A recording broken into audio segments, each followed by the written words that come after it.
I think somebody spiked my drink when I watched these movies, both as a kid and just a little bit ago. Or maybe they did that to James Gunn when they made the movie. I don't know. Somebody was high when these movies were made. That's all I'm saying. Are you an everyday nerd? Hit that subscribe button and turn on notifications so that you don't miss the next episode. Yo, welcome to the first episode of Your Everyday Nerd, the show where we are definitely scared of hydrocolonics and quite amazed that James Gunn got that joke in the first Scooby-Doo movie in the first place and wasn't fired from it because LOL, having a tube stuck up your ass, that might have some undertones, right? I mean, is it just me? He did just get fired from Guardians of the Galaxy movies for making the same types of jokes, but I guess those weren't in movies, so it didn't matter. Anyways, I'm your host, Zack Snyder, and today's Monday Nostalgia. Happy Monday. On Mondays, I take a look at media that was from my childhood. These are family films, kids shows, anything and everything that I read, played, or watched as a kid when I was younger and happier because I didn't have the aspirations of becoming a YouTuber. You know what I'm saying? Scooby-Doo was a very important part of my childhood. So much that I remember having Scooby-Doo slippers, a Scooby-Doo gummy snack machine. I had tons of the Scooby-Doo VHS tapes. I watched most of, if not all of the Scooby-Doo series that came out before I was in middle school, and even some of them when I was in middle school. I even remember wishing that I could turn cartoon characters into real life, just so that I could turn all the monsters from Scooby-Doo into real creatures. But they had to be nice, of course, because I wasn't a terrible kid. Not all the time anyways. Needless to say, I was obsessed with Scooby-Doo as a kid. And with this obsession came the original live-action Scooby-Doo movies.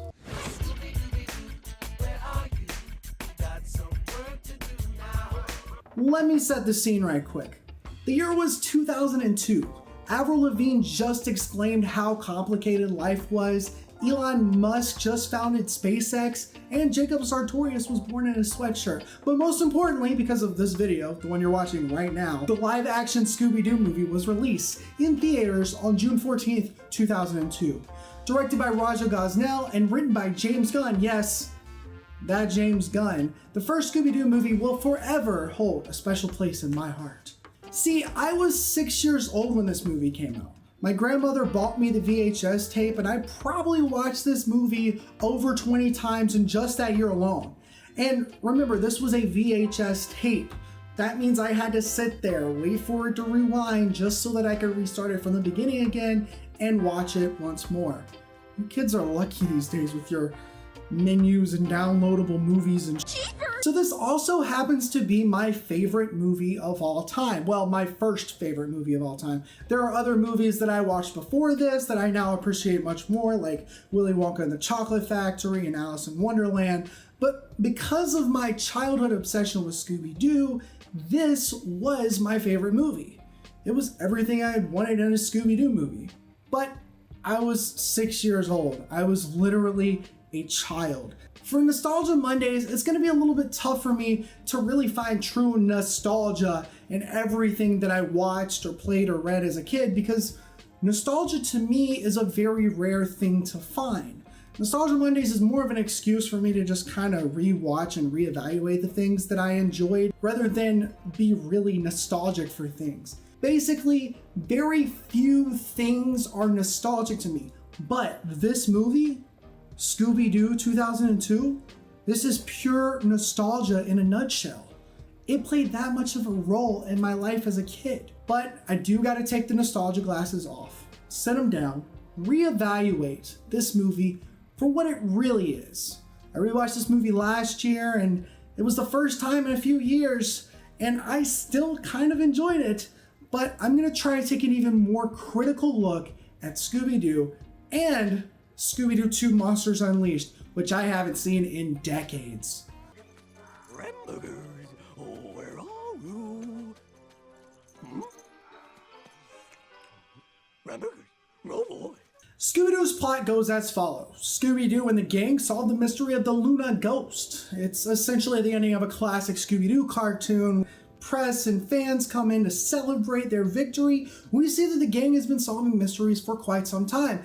And maybe they're not the happy-go-lucky group we thought they were. Hey, my glasses! Who Who's helpless now? I'm going to kill you, Daphne! Whoa, whoa, whoa! So they fight like kids do, except they're obviously not kids. These are 20-something-year-olds posing as teenagers. But they get into a fight and they split up. Sorry everyone, I know you thought this was going to be like a classic Scooby-Doo cartoon, but it's not. The gang is split up and they're not just searching for clues this time. A 2-year time skip happens and every member of the group gets an invitation to a scary, spooky island resort.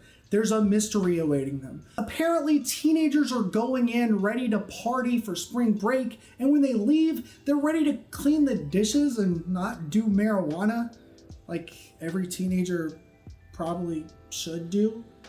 But because we don't want teenagers to be forced to conform to society, this is bad.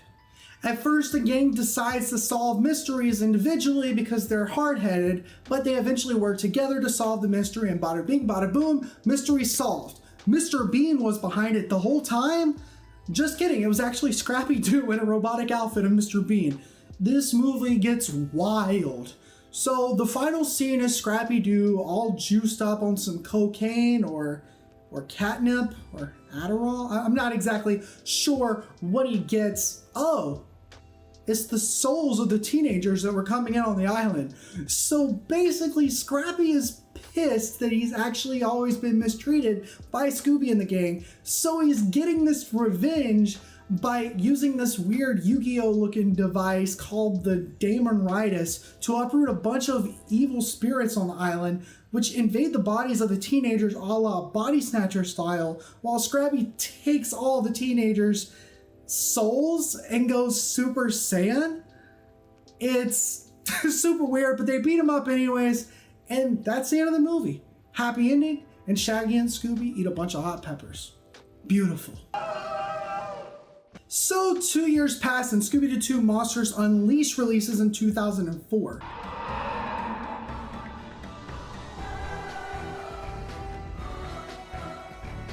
Once again, directed by Raja Gosnell and written by James Gunn. By the way, you might not know exactly who Raja Gosnell is. Well, he's known for such classes as The Smurfs, Big Mama's House, and Show Dogs. So I think I understand why Scooby-Doo and Scooby-Doo 2 ended up doing really awful on Rotten Tomatoes. At this point in my life, I was 8 years old. We had upgraded from the VHS player to the DVD player, and I'm honestly not sure if I got this movie right in 2004 or if it was a bit later, because I feel like I waited much longer than 2 years to see this movie. I'm not really sure. All I know is that when I saw what this movie was about, I was excited. My 8-year-old self nutted everywhere. Okay, maybe that's a bit of an exaggeration, but I was ready. Are you really telling me that there's a live-action Scooby-Doo movie with all kinds of famous original Scooby-Doo villains brought to life? Because that sounds like pure fan service, and yes, please serve me up some of that stuff right now. So I watched Scooby-Doo 2, and I have to be real with you. As a kid, I remembered loving everything about it. I honestly can't remember hating anything about it. In fact, I loved it so much that it was kind of hard for me to go back and watch the first one again because it didn't have the same amount of fan service that the second one had. Of course, now I also realize I have pure nostalgia for this film too. And not even just the film, I remember looking through all the special DVD features. I remember True Ghoul Hollywood Story, a 5-minute parody of the Ghoul Hollywood stories, which for the villains from Scooby-Doo telling their side of the story in like a Hollywood ghoul. It was really weird, but I remember it. That was the thing. When I get my hands on that shaggy guy in a Scooby-Doo that meddling mutt. Sorry, I'm choking up. You see, when I get violent, I choke up like that, and tears start to come to my eyes. I've watched these things multiple times. Thinking of the movie now from pure nostalgia's sakes, it's a 10 out of 10 adaptation. But 8-year-old Zach, we gotta take the mask off the villain. We gotta take the mask off the villain. Oh no, it was subjectivity the whole time.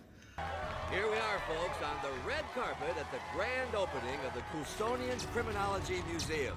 The plot in Scooby-Doo 2 goes as follows. After years of solving mysteries, Coolsville So that's the name of the town that they live in, has decided to create a museum showcasing all the costumes that Scooby-Doo and the gang have unmasked. This is where we see that the gang's fans are pretty bizarre, including, but not limited to, the VFA, Velma's Feminist Anonymous, some random dogs, and these two guys that tattooed Daphne to their chest. Yeah, that's a little weird. Inside the Coulsonian Museum, yes, that's the name of the museum, the pterodactyl ghost comes alive, and there's a masked figure that declares war against Coulsville. I promise I want to stop saying this name just as much as you want to stop hearing it. Fast forward in the movie, and we've got a much more fleshed out plot than the first movie, so buckle up. Essentially, there's this dude named Jacobo that was the original pterodactyl ghost. He escaped from prison, dressed up as Alicia Silverstone, who's a reporter that makes the gang look like they hate Coulsville. Damn it, why didn't they come up with a better name? So the media sucks, but Jacobo steals all the costumes from the Coulsonian Museum and uses a mixture of magic and science to Chickenstein up some real monsters. I'm not making this up. This is literally the plot of the movie. But basically, we've got all these classic Scooby-Doo monsters come into real life. It's not just a man in a mask anymore. But the gang is able to save the day through character arcs. Yes, character arcs, I'll get to that in a bit. A sequence where Scooby-Doo dances, and actually the ending right here is quite similar to Infinity War. Watch this. You should have gone for the head.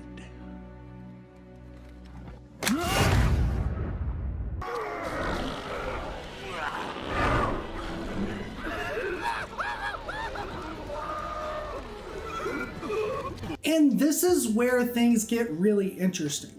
Both of these movies are pretty good adaptations to the comics, but in different ways.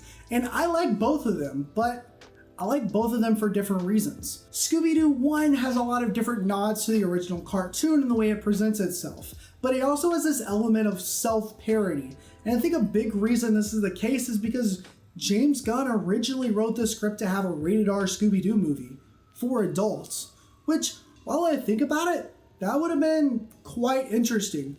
I'm kind of glad he didn't, because I feel like not only would the movie have been worse, I also wouldn't be able to make this video particularly because, my childhood, I wouldn't have been able to watch it because I'm in rated R.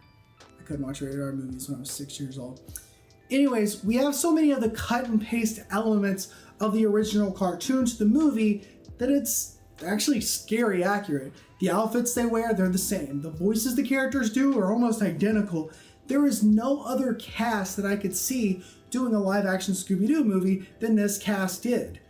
There's scenes like this scene right here where the cast dress up in disguises, and that's just like the original cartoon. And there's also the fact that Shaggy's love interest is Mary Jane, because that's his favorite name. Because Mary Jane is similar to marijuana, and it's commonly known that the Scooby-Doo cast definitely smoked on the show. Like, come on, man. Where you been all these years if you didn't know that? Again, this movie is a perfect adaptation, except it's kind of weird when these things are adapted this way. I won't go into like a full-on talk about this because I realized this and then found this video by Ryan Hollinger who goes into full depth about it, and I highly recommend that video. Go check it out. But basically, we have these 1960s and 1970s Scooby-Doo aesthetics thrown into the early 2000s, and they mesh about as well as water and oil do. In other words, they don't mesh at all. So while the adaptation is there, it's just weirdly implemented. And the biggest thing about this movie that I appreciate for it, and it's kind of weird because I don't particularly like it that much, but I like the way that they implemented it, is the way they handled Scrappy-Doo. See, Scrappy is about as old as Scooby-Doo is, but for some reason, James Gunn just didn't like him, so he became the villain of the movie. And I think this is a bold attempt at truly adapting the source material into something different rather than just having it be another regular man in the mask. I mean, we all knew Mr. Bean was behind the damn mystery from the very beginning. This just made the twist even more interesting and I think even better. When we move to Scooby-Doo 2 Monsters Unleashed, here's where things get a little more normal or wacky, depending on what angle you want to look at it. See, Scooby-Doo 1 is a great adaptation, but was something that's different, something you really wouldn't expect. Scooby-Doo 2 has the same bamboozle like Scooby-Doo 1, with Alicia Silverstone being the villain, but not really, it's actually Jacobo. This time though, that's to be expected, and the entire movie is so much more on pace to an original Scooby-Doo cartoon, or even more so, one of those Scooby-Doo cartoon movies, which, by the way, I'm definitely going to rewatch some of those for your everyday nerd. In other words, Scooby-Doo 2 is a better adaptation, but I think Scooby-Doo 1 is a better movie overall because it thinks outside of the box with these different ideas. Scooby-Doo 2 is pure fan service. Like I said earlier, you're able to rewatch this movie and be like, oh look, that's a Scooby-Doo monster. I love that. It's awesome as a Scooby-Doo fan. There's this other thing that Monsters Unleashed does well though, that I thought was a little bit weird, but definitely cool and kind of puts Scooby-Doo 2 just a little bit more above Scooby-Doo 1, rather than just the fact that it's technically a better adaptation. That's the fact that it has character arcs. Like, every single character in this movie has something that they're dealing with, and they all grow up because of it. Shaggy and Scooby realize that they're screw-ups, so they focus on being better detectives. They end up doing a lot of work throughout the movie, but then they also cause the monsters to come alive. But then again, it's Scooby that saves the day at the end, and they grow and become stronger for it. Fred has this weird thing where he doesn't want to talk to Daphne about being scared because... I'm afraid. I'm a wimp, huh? It's basically showing how Fred has this toxic masculinity thing going for him and how that's bad. Weird, but it's interesting. Daphne is worried about being just the pretty face in the group, and she grows to understand that she's worth more than that, and in fact, she plays a big part in helping the other characters through their character arcs. That doesn't make you a wimp. It makes you human. And finally, we have Velma, who falls in love with Seth Green's character, who thinks she's just the mysterious girl, so she dresses up in leather and acts unlike herself, only to realize that she should, in fact, just be herself. This movie is strange because it's critically deemed as awful, and yet, as I was watching it again, for the first time in over 10 years, I still enjoyed it. Yes, because nostalgia. I mean, it's not only the nostalgia that I have for the movie itself, but the movie is pulling nostalgia from the original cartoon, so it's a nostalgia pandering love fest, but also because it does way more than I remember it doing as a kid. It's obviously not a great movie, and to say that the movie is objectively good is probably wrong, but I still enjoyed my time watching it.